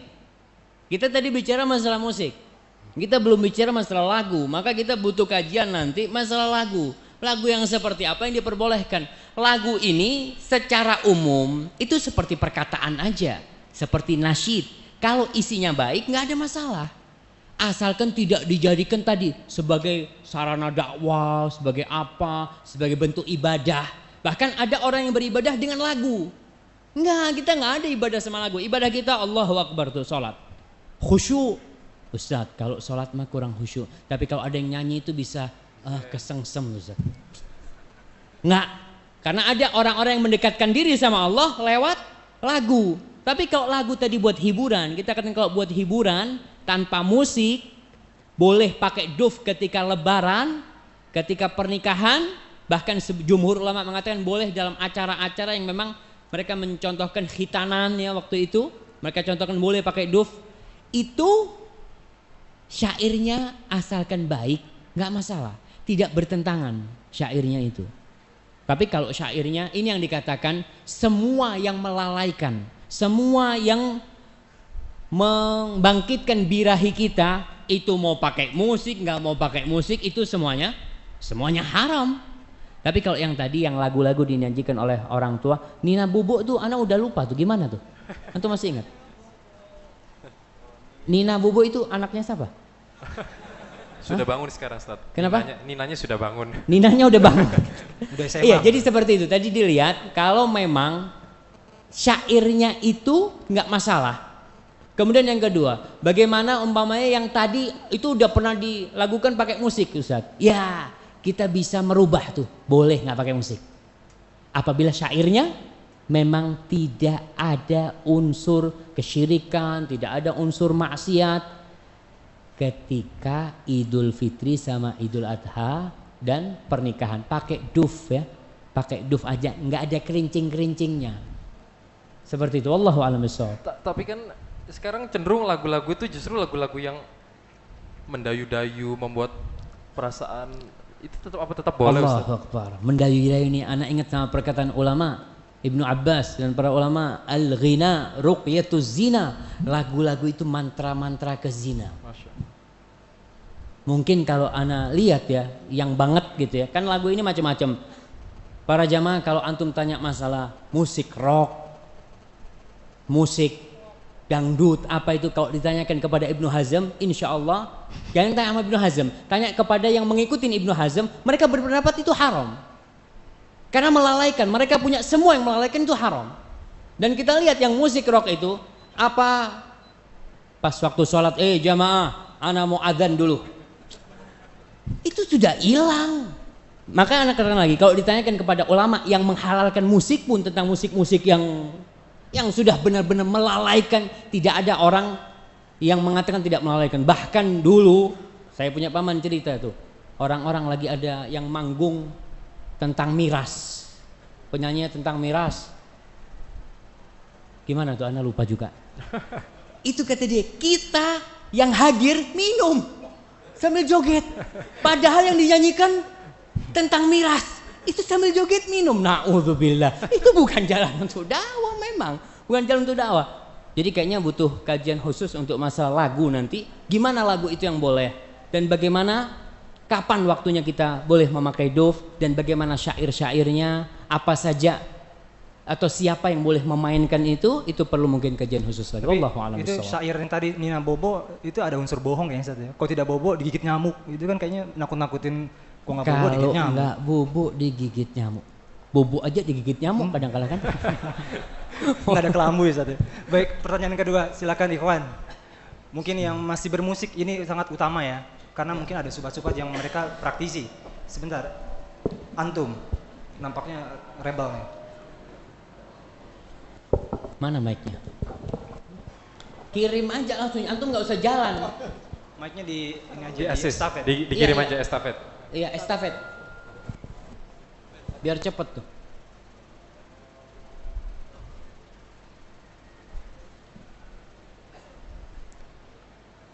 Yang masih bermusik ini kesempatan bagi Anda saudaraku untuk bisa memberikan pertanyaan-pertanyaan yang mungkin Anda ada di benak kepala-kepala Anda. Silakan Mas. Ya, silakan. Nama dan dari mana? Assalamualaikum. Silakan berdiri. Nama saya Aryo. Jadi gini Ustaz, dulu saya kenal sunnah itu dari musik awalnya. Jadi saya dulu punya misi gini, saya pengen ngedakwahin teman-teman saya yang jauh dari agama, malah bukan sekedar jauh dari sunnah. Jadi Ana mikir gimana caranya gue bisa ngedakwahin mereka tanpa perlu ngedatangin mereka. Karena ngedawahin orang-orang teman-teman kita yang ahli maksiat itu susah, Tat. Kayak ngedatengin singa. Jadi kalau misalnya kita dekat nih, kita dawain, jangan gini. Kita malah diterkam, malah jadi, wah ngapain sih lu ngedawain gue, udah kayak ustadz aja gitu.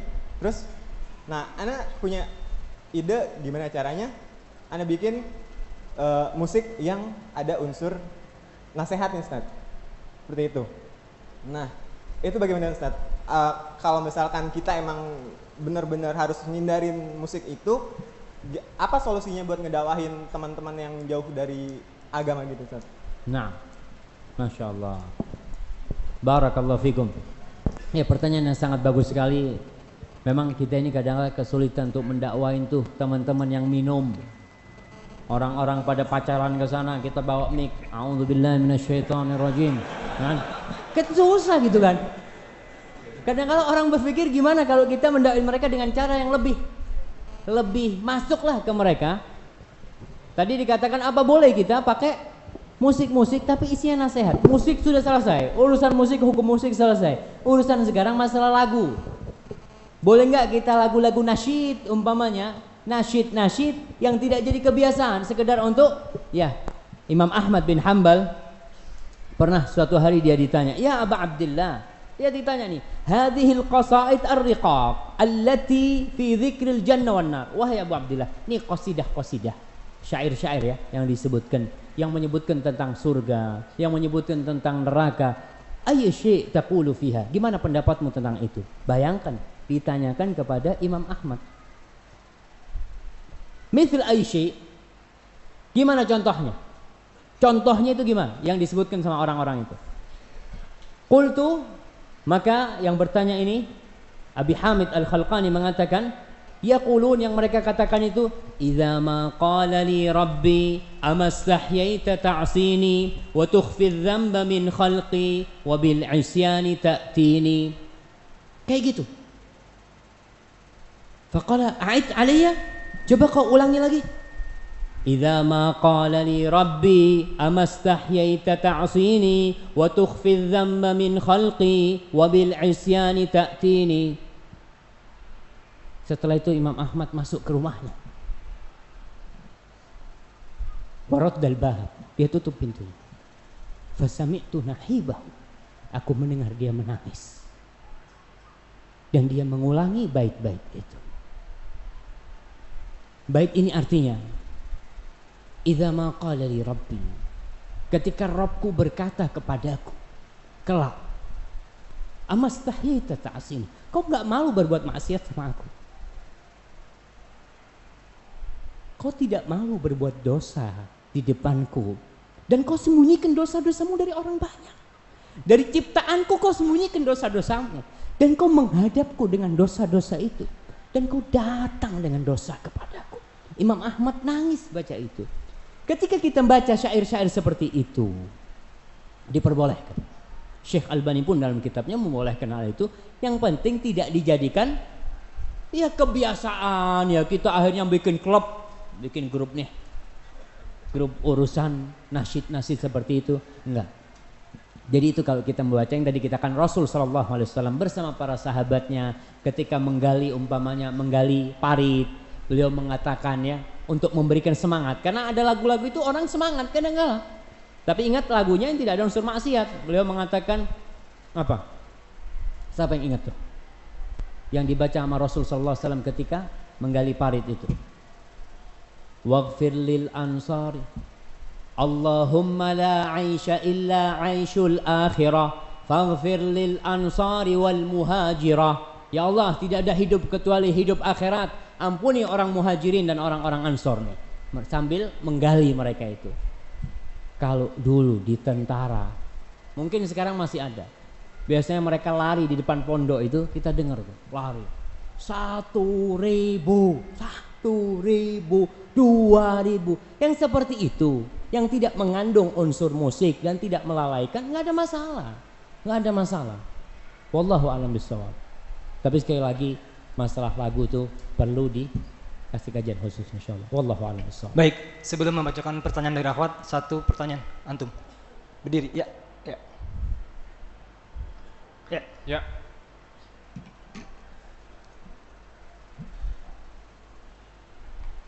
Itu di belakang.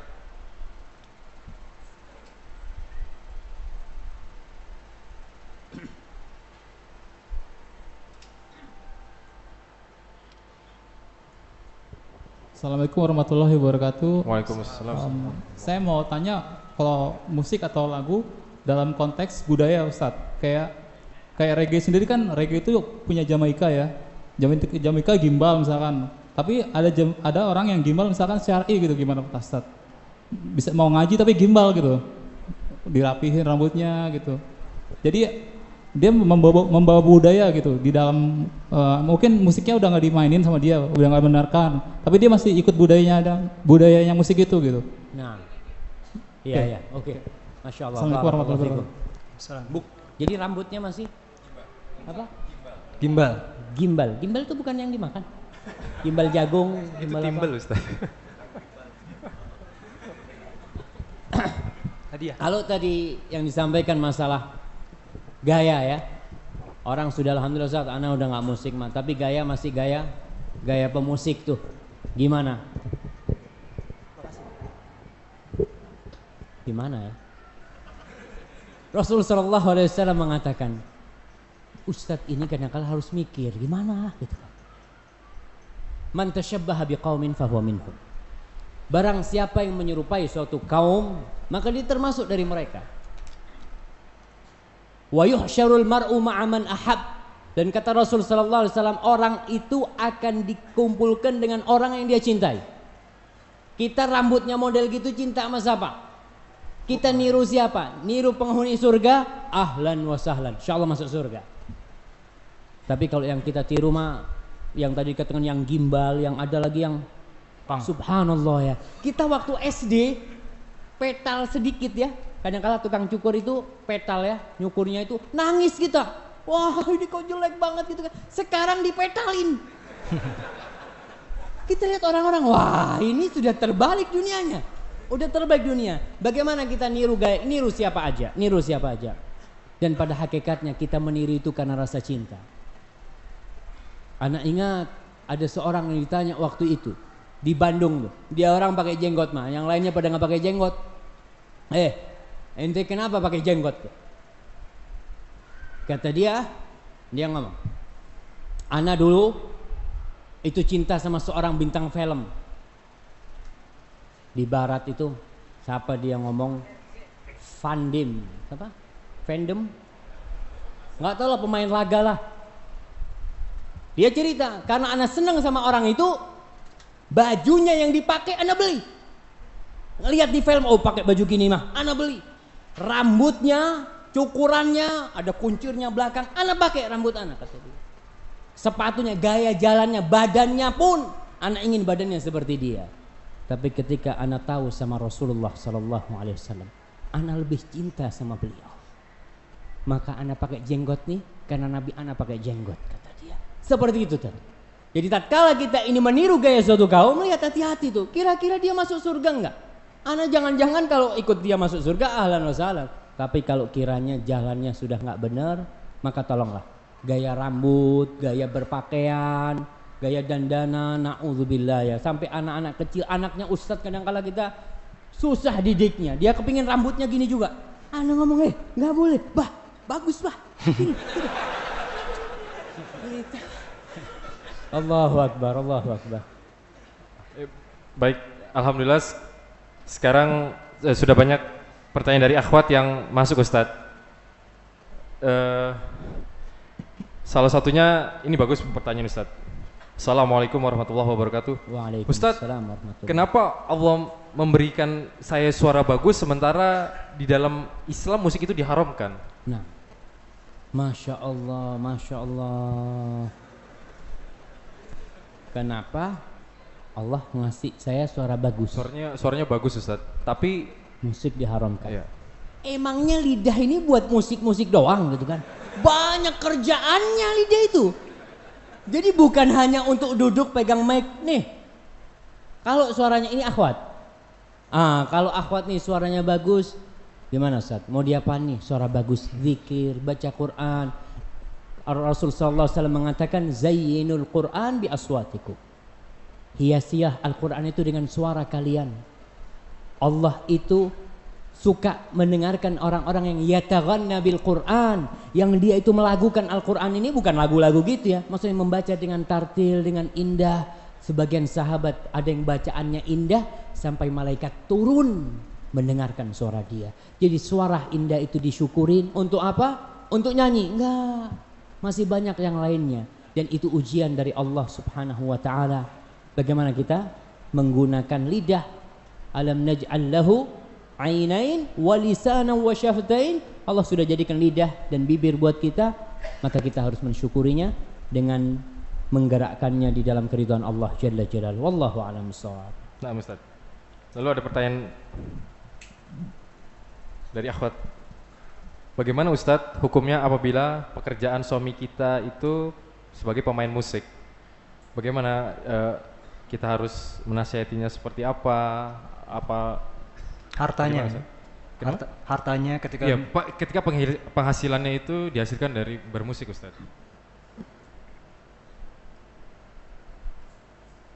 Allahu Akbar. Inilah kehidupan kita. Kalau urusan cari dunia, kadangkala orang itu, yang saya yakin dia nggak tahu dengan musik itu haram. Karena kebanyakan teman-teman ini yang mereka menjadi pemusik, menjadi penyanyi, mereka tuh nggak tahu. Salahnya nggak pernah diajarin sama ustadznya, sama kiainya, sama gurunya, dan nanti mereka bakal mempertanggungjawabkan di depan Allah Subhanahu wa taala kok nggak ngasih tahu gitu loh. Karena Allah sudah mengambil amanat kepada para ulama sebagai pewaris para nabi untuk menyampaikan agama Allah ini. Terus gimana sekarang Ustaz? Suami anak ini masih main musik dan anak makan dari harta dia umpamanya. Gimana yang anak makan dan bagaimana anak memberikan nasihat kepada dia? Ya berusahalah. Kalau memang nggak ada cara lain, nggak ada pemasukan lain, mungkin darurat bagi seorang istri untuk memakan harta itu. Tapi kalau dia ada penghasilan lain, ya dari penghasilan lain. Terus gimana cara menasehatin suami? Tunjukkan bahwasanya anti setelah ngaji, anti lebih berbakti kepada suami. Jadi kalau ngasih tahu suami ini komandan, nggak mungkin tuh anak buah ngomong, mas, sini, duduk. Nih, anak baru habis kajian Ustadz ya, duduk dulu, anak ambil air dulu. A'udzubillahi minasyaitonirrajim. Bismillahirrahmanirrahim. Enggak mungkin kayak gitu ngasih tahu suaminya. Suaminya ini duduk lah. Kadang-kala kita pura-pura ya lagi makan bareng, ketinggalan tuh kitabnya di situ. Kita taruh. Mas, ana mau ke dalam dulu ya. Kadang kalau suami sambil nunggu, kitab apaan nih, gitu kan? Dia baca. Suami itu biasanya nggak mau diguruin, nggak mau, egois banget tuh. Soalnya anak juga suami, anak tahu. Jadi kadang-kala kita tetap ustadz itu juga salah, jangan antum mengatakan ustadz nggak salah. Apalagi yang nggak ngaji, bahkan dia egonya lebih tinggi. Sudahlah, ente itu baru ngaji 3 kali kajian, 2 kali kajian sudah mengharamkan musik. Anak udah ngaji sama ustadz banyak, nggak ada yang mengharamkan musik. Kadang-kala suami seperti itu, maka kita harus pelan-pelan ngasih tahu. Bang, kayaknya bang, coba nih abang baca ini nih. Kok kayaknya hadisnya sahih bang? Coba abang bacain gitu ya, tanya sama suaminya. Jadi kalau sama suami itu memohon, bukan perintah. Ya namanya anak buah sama atasan mesti memohon. Mas, mamanya nggak sholat subuh pun suaminya, mas, ayolah sholat subuh gitu ya. Memohon kepada suaminya. Wallahu a'lam bishawab, seperti itu. Melanjuti pertanyaan yang tadi, Ustadz, ini ada pertanyaan, Masya Allah, bagus sekali. Ustadz, Bapak Ana ini masih bekerja sebagai seorang pengamen, Ustadz. Lalu beliau tetap meyakini bahwa mencari nafkah dengan bermusik itu halal. Bagaimana Ustadz menyikapi ini orang tua? Kalau tadi suami, sekarang orang tua, Ustadz. Masya Allah, Masya Allah. Iya, kembali lagi, itu permasalahan kita bersama. Masalah musik ini permasalahan sebuah bangsa, sebuah masyarakat, di mana kita punya tetangga yang masih suka musik, bahkan yang namanya naik bus itu ya. Allah, yang namanya pengamen tadi, Ana mau ngasih apa nggak ngasih nih Ustadz? Kadang-kala nggak ngasih diliatin, gitu kan? Kadang-kala kita, pokoknya permasalahan itu banyak sekali. Gimana solusinya nih? Berjuang. Kita harus berjuang bersama-sama untuk menegakkan ya hukum-hukum Allah, yang salah satunya masalah musik ini. Karena kita semua tahu bagaimana bahaya musik itu, bagaimana orang-orang memainkan musik itu. Apalagi yang di lapangan-lapangan, yang konser-konser itu, kemana sholat mereka, kemana zikrullah mereka. Dan ini kewajiban para ulama, kewajiban para ulama. Mereka pun umpamanya mungkin masih ada yang mengatakan halal, tapi ingat itu haram. Sesuai dengan kaidah mereka, itu melalaikan, membuat orang tidak sholat, bergabung antara laki sama perempuan, yang dilakukan nyanyi-nyanyi nggak bener, semua sepakat itu haram. Maka di sini kewajiban mereka untuk meluruskan hal itu, Terus gimana nih orang tuanya? Ya, senjata yang paling utama buat orang tua tuh berdoa. Jangan bosan-bosan berdoa. Katakan sama orang tua, masih ada kan kerjaan lain ya Abah yang mungkin lebih baik, lebih halal, lebih thayyib. Dan sekali-kali kita ya nggak perlu diskusi sama orang tua. Tanyakan sama orang tua, Pak ini Pak, Ana baru dapat kajian nih, menurut Bapak gimana nih? Nih katanya Imam Syafi'i nggak boleh Pak. Katanya Imam Fulan. Masa imam semua itu menghalalkan gitu kan, mengharamkan? Coba dilihat. Mudah-mudahan terbuka hatinya nanti. Wallahu a'lam bishawab. Baik, mungkin satu pertanyaan terakhir bagi Ikhwan dan nanti akan ditutup dan diberi rangkuman kepada Ustadz. Silakan. Silakan, berdiri Mas. Dari teman kita dari IPDN, silakan. Itu mic-nya? Ini sebentar, ada mic-nya sebentar.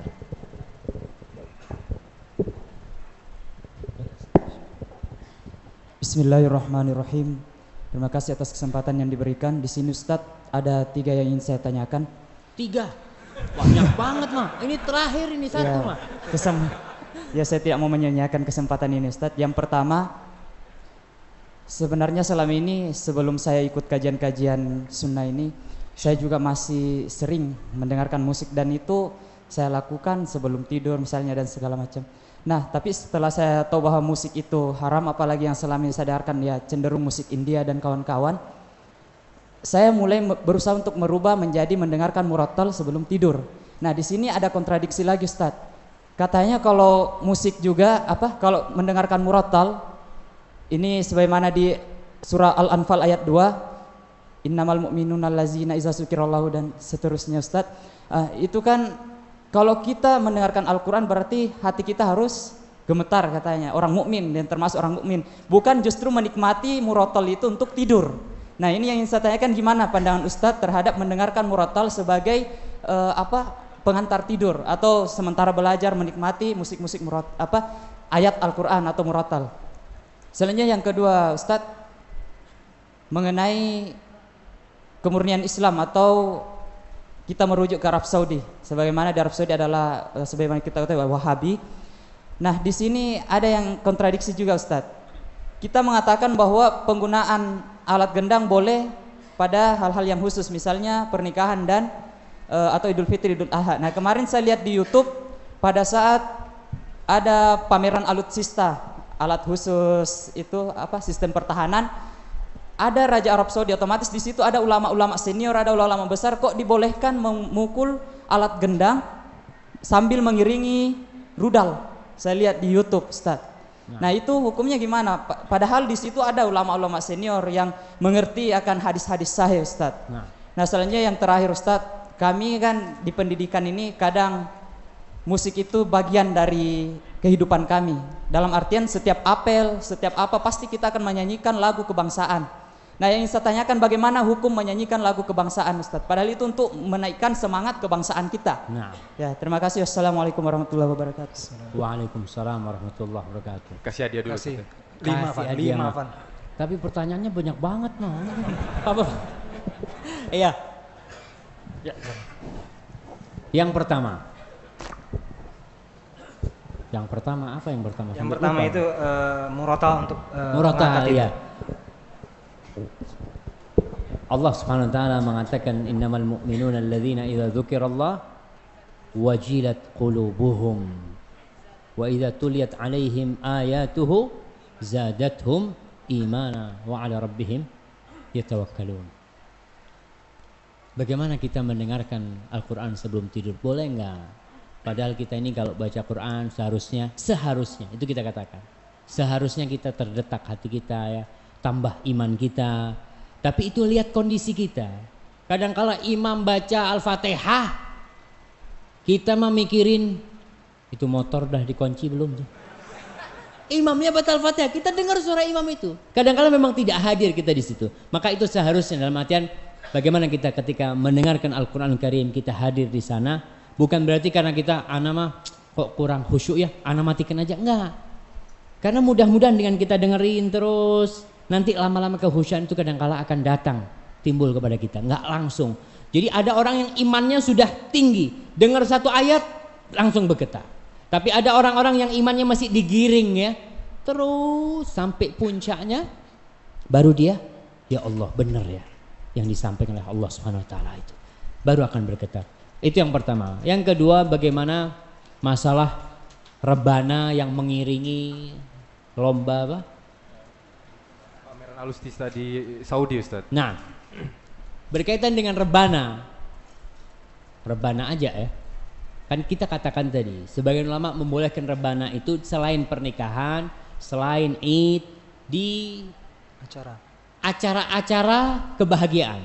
Model mereka membolehkan masalah khitanan, itu boleh, itu pendapat jumhur. Walaupun sebagian ulama mengatakan nggak boleh kecuali nikah sama Idul Fitri. Mungkin itu. Kalau dikatakan tadi mungkin ada ulama-ulama kok nggak menegur. Kadangkala yang namanya penguasa itu bukan kita mengatakan tidak menegur. Mungkin sudah ditegur tapi tetap aja kewajiban seorang ulama ketika melihat kemungkaran hanya memberitahu, bukan memprovokasi umat. Yuk nih pemimpinnya nggak benar nih. Bukan. Kewajibannya seorang alim ulama itu memberitahu, mengasih tahu. Kalau sudah dia sampaikan, ya udah selesai tugasnya. Bukan dia kewajibannya untuk meluruskan dengan senjata, tidak. Bukan itu yang diperintahkan. Yang ketiga, lagu kebangsaan, Ustaz. Hah? Lagu kebangsaan. Lagu kebangsaan. Lagu-lagu yang tidak ada unsur, kita katakan lagi, yang tidak ada unsur kesyirikan, tidak ada unsur pemujaan, tidak ada unsur kemaksiatan, secara umum itu boleh. Tapi kalau di situ ada unsur apa? Unsur kesyirikan, unsur kemaksiatan, apa saja lagunya, itu tentunya tidak boleh. Wallahu a'lam bishawab. Tapi mungkin ini perlu ditanyakan kembali kepada ustadz-ustadz yang lebih senior, apakah diperbolehkan lagu kebangsaan kita dibacakan. Kalau memang ingat tidak ada bertentangan dengan syariat, menurut hemat ana mungkin ana salah, nggak ada masalah. Tapi kalau ada unsur-unsur kesyirikan di sana, maka tentunya semuanya itu tidak boleh kita lakukan. Kecuali dengan tanpa alat musik gimana, Ustaz? Tanpa musik tentunya tanpa musik ya, tanpa musik. Kalau sampai musik ya musiknya udah kita tahu masalah hukum musik itu. Jadi masalah lagu ini mungkin kita perlu ada kajian nanti selanjutnya tentang masalah lagu khusus gitu ya. Wallahu a'lam bishawab. Ustaz, ini mungkin pertanyaan pamungkas dari akhwat Ustadz. Ustadz, saya pernah bermimpi. Di dalam mimpi itu isinya ada yang berkata seperti ini. Janganlah kamu dengarkan musik karena lirik dan syairnya melalaikan dan datangnya dari syaitan. Bagaimana Ustadz sebagai saya yang bermimpi seperti itu menyikapi hal tersebut? Nah, subhanallah. Mimpi. Insya Allah semua pernah bermimpi. Mimpi itu ada yang bermakna. Ada mimpi yang hanya bunga tidur, yang tidak ada maknanya. Ada mimpi-mimpi yang di dalamnya ada nasihat-nasihat. Bahkan ada sebagian orang yang bermimpi bertemu dengan Rasulullah SAW. Bagaimana sikap kita menyikapi mimpi-mimpi nasihat, mimpi-mimpi petuah? Itu pada hakikatnya karunia Allah buat kita. Maka terimalah petunjuk dari Allah yang lewat mimpi selama tidak bertentangan dengan agama kita. Nanti dapat lagi mimpi, Ustaz, anak mimpi lain Ustaz, katanya musik itu halal. Ente dengarkan gitu kan. Wah, ini mimpi yang mana yang mau diikutin? Jadi intinya mimpi itu yang sesuai dengan agama itulah yang kita ikutin. Tapi kalau tidak sesuai, ya wallahu a'lam bishawab. Baik, nampaknya tadi pertanyaan terakhir ya, dari akhwat juga dan ikhwan juga. Mohon maaf, mungkin waktu juga kita yang sangat sempit sekali. Mungkin Ustaz ada rangkuman ya Ustaz buat audiens. Nah, bismillah wassalatu wassalamu ala rasulillah.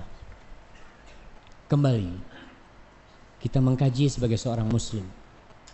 Allah Jalla Jalaluhu mengatakan, ya ayyuhalladzina amanu udkhulu fis silmi kafah. Wahai orang-orang yang beriman, masuklah kalian ke dalam agama Allah ini secara kafah. Wala tattabi'u khutuwatis syaitan.